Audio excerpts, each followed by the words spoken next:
खबर शामिल करेंगे आप हमारे नुमाइंदे सैयद जाहिद अली चिश्ती की रिपोर्ट के मुताबिक डीपीओ हरिपुर का सेंट्रल जेल हरिपुर का दौरा। Haripur DPO Haripur lieutenant commander retired Kashif Aftab Ahmed Abbasi का सेंट्रल जेल हरिपुर का दौरे के दौरान सेंट्रल जेल हरिपुर पर किए गए सिक्योरिटी इंतजाम का तफसीली जायजा लिया। CIA पैकेट में रिहाशुदा मुलजिमान के इंदराज रिकॉर्ड का मुआयना किया। सिक्योरिटी पर तैनात फ्रंटियर कंस्टेबलरी और एलिट फोर्स के जवानों के साथ मुलाकात की और उनके मसाइल से मुतालिक दरियाफ्त भी करने के साथ सिक्योरिटी से मुतालिक ज़रूरी हिदायत भी दी।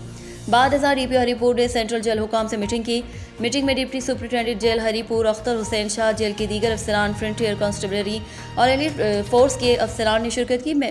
मीटिंग में सेंट्रल जेल हरिपुर में किए गए सिक्योरिटी इंतजाम से मुतालिक डिप्टी सुपरिटेंडेंट जेल ने ब्रीफिंग दी। डीपीओ हरिपुर ने शुरकाए मीटिंग से गुफ्तगू करते हुए कहा कि सेंट्रल जेल हरिपुर पर सिक्योरिटी के फुल प्रूफ इंतजाम करने के साथ फ़राइज़ मनसबी सर अंजाम देने वाले अफसरान और जवानों की फलाह के लिए भी मज़ीद इक़दाम किए जाएंगे।